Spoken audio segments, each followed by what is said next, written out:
will.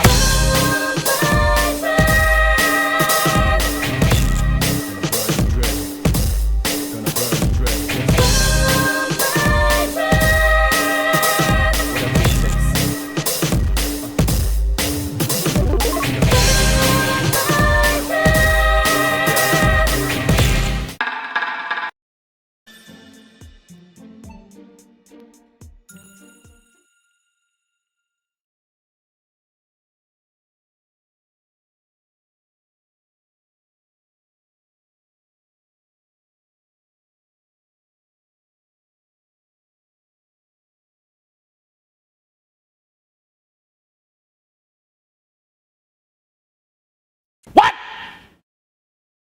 What the fuck? I did not edit the mouse lag.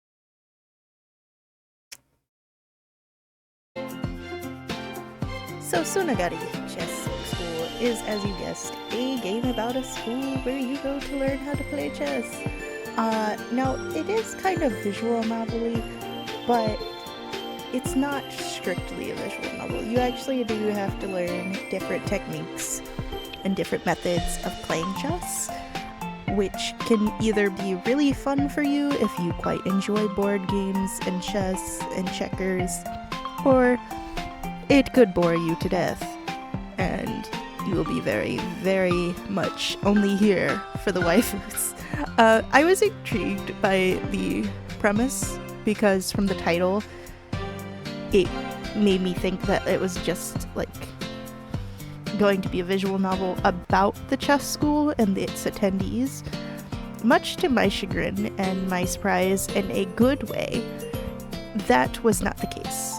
As you can see, as with the meme at the beginning of the video, the mouse does lag a lot, which it is not my mouse. I have a Red Dragon M980 that works perfectly. I even have the wired one, so it's not a lag in, say, the connection to the mouse and the computer. It's like hardwired right in, works fine. Now, you do have still visual novel-esque elements, like I said, communicating with your teammates, the members of your class, things like that. Not to spoil though, I do have to warn you, things are not as they seem, and things can get a little dark later in the game. Like I said, I'm not going to spoil too much, but as is, you know, kind of the forte, if you've played Doki Doki Literature Club, you kinda got a similar game here, just with a chess club and things like that. So do be prepared for some spins that you don't expect to happen. Do emotionally prepare yourself for some characters not being who they portrayed themselves to be at first. That way you don't get, like, completely sidelined whenever it does happen. Now, you better get used to seeing Yumiko a lot.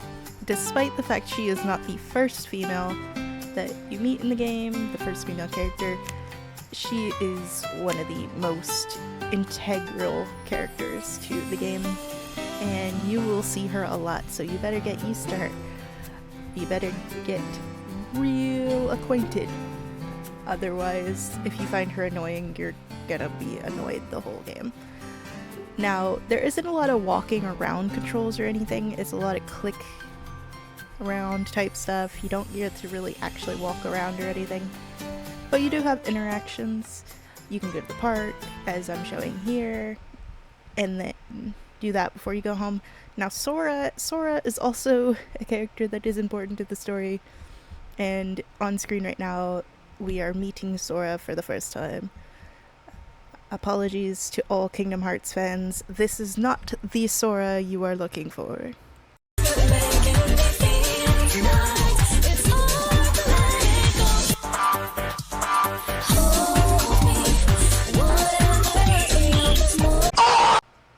However, like I said, he is integral to the story, so you also will want to get used to seeing him a lot.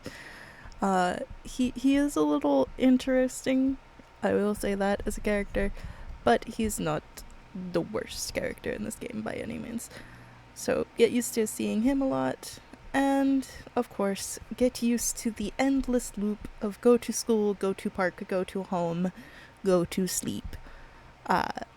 It's not mundane if you're like into these games, which I do like visual novels, and they're really like one of those things where I can just kind of turn my brain off and enjoy the story, so I don't mind them. But if you only play visual novels when there is a lot to do in them, you may get bored quickly. That's just a heads up. You might get bored. But if you are okay with that, and you're okay with the same routine, and you're completely okay with knowing, for the most part, what to expect as far as the routine and the daily basis, then this will be a pretty good game for you. I overall give this game a 9.5 out of 10. The mouse lagging and such could use some work, but other than that, I think we're good.